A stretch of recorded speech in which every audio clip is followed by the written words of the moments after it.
America 47వ అధ్యక్షుడిగా Donald Trump ప్రమాణ స్వీకారం. వాషింగ్టన్లోని క్యాపిటల్ హౌస్లో అట్టహాసంగా వేడుక. అమెరికాకు స్వర్ణయుగం మొదలైందన్న ట్రంప్ అమెరికా ఫస్ట్ నినాదంగా దేశాన్ని అగ్రస్థానంలో నిలబెడతానంటూ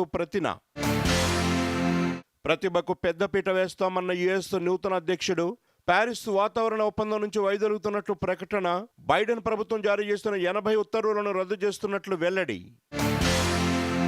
డొనాల్డ్ ట్రంప్కు శుభాకాంక్షలు తెలిపిన ప్రధాని మోదీ. ఇరు దేశాల ప్రయోజనాల కోసం పనిచేసేందుకు ఎదురు చూస్తున్నానన్న ప్రధాని. దావోస్ వేదికగా మొదలైన ప్రపంచ ఆర్థిక వేదిక వార్షిక సదస్సు. గ్రాండ్ ఇండియా పెవిలియన్ ప్రారంభోత్సవంలో పాల్గొన్న సీఎం రేవంత్ రెడ్డి బృందం. నేడు పలువురు పారిశ్రామిక దిగ్గజాలతో తెలంగాణ సీఎం భేటీ.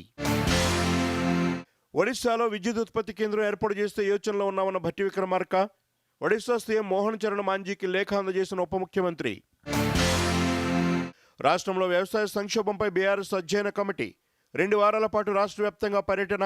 పార్టీ అధ్యక్షుడు కేసీఆర్కు నివేదిక అందజేయనున్న కమిటీ. నేటి నుంచి ఈ నెల 24 వరకు రాష్ట్ర వ్యాప్తంగా గ్రామ సభలు. కొత్త రేషన్ కార్డులు, ఇందిరమ్మ ఇళ్ల పథకాల అర్హుల గుర్తింపు. గ్రామ సభల్లోనే నూతన దరఖాస్తుల స్వీకరణ. నేడు జస్టిస్ పీసీ ఘోష్ కమిషన్ ముందుకు ఆర్థిక శాఖ ప్రత్యేక ప్రధాన కార్యదర్శి రామకృష్ణారావు. కాళేశ్వరం ఆర్థిక అంశాలపై క్రాస్ ఎగ్జామినేషన్. నేడు హైదరాబాద్లో కృష్ణానది యాజమాన్య బోర్డు సమావేశంలో పాల్గొననున్న తెలంగాణ, ఏపీ ఉన్నతాధికారులు. తెలంగాణ, ఏపీ మధ్య నీటి వాటా, టెలిమెట్రీ అంశాలపై చర్చ. ఆరోగ్యశ్రీకి ఏడాదిలోనే 1137 కోట్లు చెల్లించామన్న మంత్రి దామోదర్ రాజనరసింహ. సమస్యలుంటే పరిష్కరిస్తామని హామీ. ఐసీఆర్ సదుపాయాన్ని ఆవిష్కరిస్తున్నట్లు టెలికాం విభాగం ప్రకటన.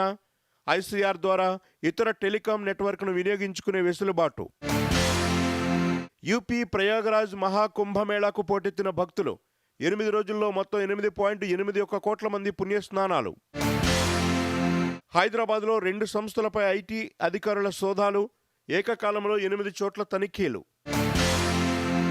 రేపటి నుంచి జేఈఈ మెయిన్ పరీక్షలు. తెలుగు రాష్ట్రాల నుంచి 1.50 లక్షల మంది హాజరు.